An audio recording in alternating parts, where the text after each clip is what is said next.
नमस्कार। हम्म। आज कुछ अहम खबरों और उनके मतलब पर जरा गहराई से बात करते हैं। बिल्कुल। हमारे पास देश और दुनिया से जुड़ी कई दिलचस्प जानकारियां हैं। प्रधानमंत्री के दौरे से लेकर मौसम का मिजाज, बाजार की चाल, सब पर नजर डालेंगे। हाँ, कोशिश यही रहेगी कि इन अलग अलग खबरों को जोड़कर देखें, समझें कि एक पूरी तस्वीर क्या बन रही है और इसका हम सब पर क्या असर हो सकता है। चलिए, तो भारत से ही शुरू करते हैं। प्रधानमंत्री मोदी 5 देशों के दौरे पर हैं। Ghana, Trinidad and Tobago, Argentina, Brazil और नामीबिया। हम्म। ये सिर्फ औपचारिक मुलाकातें नहीं लग रही। खासकर ब्रिक्स देशों के साथ रिश्तों को मजबूती देने पर जोर है ना? साथ ही ऊर्जा और व्यापार पर भी बात हो रही है। हाँ, और त्रिनिदाद ने तो उन्हें अपना सर्वोच्च सम्मान भी दिया है। हाँ, वो भी है। देखिए, ये दौरा ऐसे समय में हो रहा है जब दुनिया भर में व्यापार और कूटनीति के समीकरण तेजी से बदल रहे हैं। तो इस यात्रा से इन देशों के साथ भारत के आर्थिक और रणनीतिक रिश्ते वो और गहरे हो सकते हैं। लेकिन क्या लगता है आपको, ये असल में यात्रियों की जो रोजमर्रा की दिक्कतें हैं उन्हें कम कर पाएगा? देखिए, इरादा तो नेक लगता है। अगर सही से काम करे तो यकीनन बहुत फर्क पड़ेगा, पर इम्प्लीमेंटेशन देखना होगा। ठीक बात है। वैसे सुविधा के साथ कुछ चिंताएं भी हैं। अमरनाथ यात्रा शुरू हो गई है, हाँ, पर आतंकवादी हमले के खतरे को देखते हुए सुरक्षा जबरदस्त रखी गई है। बिल्कुल। सुरक्षा तो सर्वोपरि है, उसमें कोई दो राय नहीं। दूसरी तरफ देखिए, प्रकृति भी अपनी चुनौती पेश कर रही है। हिमाचल प्रदेश में बादल फटने से 11 लोगों की जान चली गई और कई लापता है। ये बहुत दुखद खबर है। हाँ, बहुत दुखद। और सिर्फ हिमाचल ही नहीं, उत्तराखंड, यूपी, पंजाब, हरियाणा, राजस्थान, कई राज्यों में बाढ़ का अलर्ट जारी हुआ है। सही। ये तो चिंता की बात है, हाँ, खासकर खेती किसानी के लिए। बिल्कुल, खासकर इस मौसम में। लेकिन एक कह सकते हैं राहत की बात यह है कि मौसम विभाग का अनुमान है कि जुलाई में बारिश अच्छी होगी। अच्छा। हाँ, शायद इसी उम्मीद में धान और सोयाबीन की बुआई पिछले साल से करीब 11% बढ़ भी गई है। तो उम्मीद है कि आगे सब ठीक रहे। उम्मीद करते हैं। अच्छा, अर्थव्यवस्था की बात करें तो आरबीआई ने एक बड़ा कदम उठाया है। हाँ, वो इंफ्रास्ट्रक्चर वाला। हाँ, वही। जो इंफ्रास्ट्रक्चर प्रोजेक्ट बन रहे हैं उन पर बैंकों को अब कम पैसा अलग रखना होगा। प्रोविजनिंग 5% से घटाकर सिर्फ 1% कर दी है। हम्म। अच्छा, इसका मतलब क्या हुआ? मतलब आम भाषा में समझाएं तो? हाँ, देखिए, इसका सीधा मतलब ये है कि बैंकों के पास अब ज्यादा पैसा होगा लोन देने के लिए, खासकर इंफ्रास्ट्रक्चर प्रोजेक्ट्स को। अच्छा। सरकार का जोर वैसे भी इंफ्रास्ट्रक्चर पर काफी है, तो ये कदम एक तरह से उसी दिशा में है। लोन मिलना शायद थोड़ा आसान हो सकता है इन प्रोजेक्ट्स के लिए। समझ गया। अब जरा दुनिया की तरफ देखें। अमेरिका में 4 जुलाई के आसपास लोन वुल्फ हमलों का खतरा बताया जा रहा है। हाँ, ये चिंताजनक है। लोन वुल्फ मतलब ऐसे हमले जिन्हें कोई अकेला व्यक्ति बिना किसी बड़े समूह के मदद के अंजाम दे। और ईरान के साथ जो तनाव बढ़ रहा है उससे चिंता और बढ़ गई है। बिल्कुल। और इसी से जुड़ा है कि ईरान ने यूएन की परमाणु एजेंसी के साथ अपना सहयोग भी रोक दिया है। इससे जाहिर है कच्चे तेल के दाम बढ़ने लगे हैं। उफ। हालांकि पेंटागन का एक अनुमान ये भी है कि अमेरिका के जो हालिया हमले हुए उन्होंने ईरान के परमाणु कार्यक्रम को शायद 2 साल पीछे धकेल दिया है। तो ये पूरा मामला देखिए वैश्विक शांति और ऊर्जा बाजार दोनों के लिए बहुत अहम है। सही बात है। इसी बीच एक और खबर है।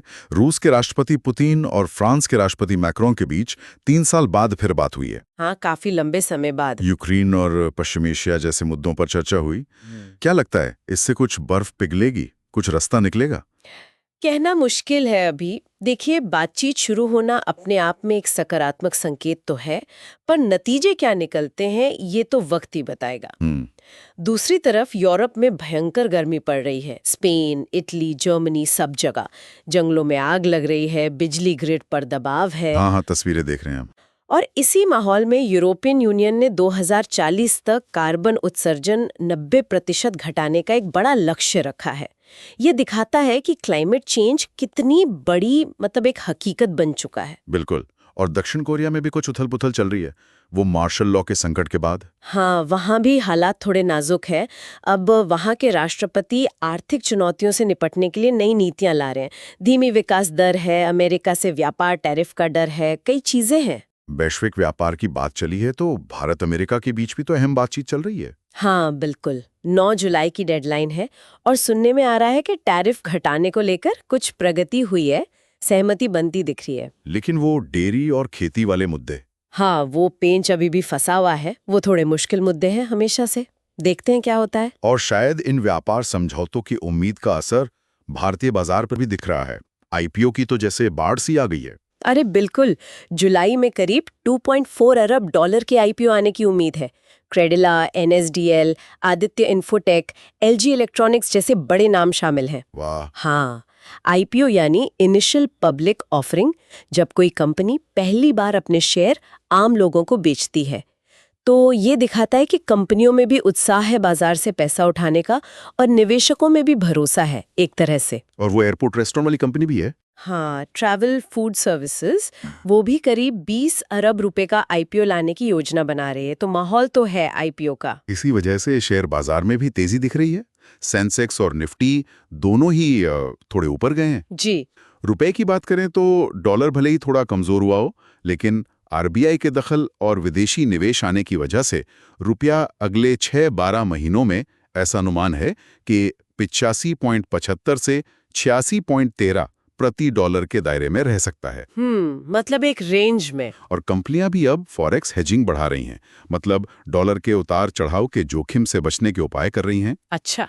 और सोने में थोड़ी नरमी है। निवेशक शायद अमेरिका के नौकरियों के आंकड़ों का इंतजार कर रहे हैं। जी। भारत में 24 कैरेट सोना अभी करीब 9,933 रुपए प्रति ग्राम के आसपास चल रहा है। ठीक है, आखिर में जरा खेल की दुनिया पर भी एक नजर डाल लेते हैं। जी। भारतीय महिला क्रिकेट टीम, हाँ, शानदार प्रदर्शन। इंग्लैंड को दूसरे T20 मैच में हराकर सीरीज अपने नाम कर ली है। 2-0 से आगे हैं। बहुत बढ़िया। और बॉक्सिंग में भी अच्छी खबर है। साक्षी, जैस्मीन और लक्ष्य तीनों वर्ल्ड कप के क्वार्टर फाइनल में पहुंच गए हैं। क्या बात है। फुटबॉल में real Madrid club world cup के क्वार्टर फाइनल में है और किलियन मबाप्पे ने डेब्यू भी कर लिया। हाँ, बड़ा नाम है। उधर विंबलडन में कुछ उलटफेर भी हुए हैं। Coco Gauff, Jessica Pegula, Zverev बाहर हो गए, लेकिन जैनिक सिनर आगे बढ़ गए हैं। खेल में ये सब चलता रहता है। तो आज हमने देखा कि दुनिया भर की घटनाएं, चाहे वो व्यापार की बातचीत हो या ईरान का तनाव या यूरोप की गर्मी, ये सब कैसे एक दूसरे से जुड़ी हुई हैं और भारत पर भी उनका असर पड़ रहा है, बाजार से लेकर मौसम तक। सही कहा। और ये सारी बातें सोचने पे मजबूर करती हैं कि आज का जो ये अनिश्चित माहौल है, जहाँ चीजें इतनी तेजी से बदल रही हैं, इसमें हम व्यक्तिगत तौर पर और एक देश के तौर पर कितने लचीले हैं। मतलब बदलती परिस्थितियों के हिसाब से खुद को ढालने की क्षमता, बिल्कुल, वो शायद आज सबसे जरूरी चीज बन गई है। बिल्कुल। इस पर सोचना वाकई दिलचस्प हो सकता है।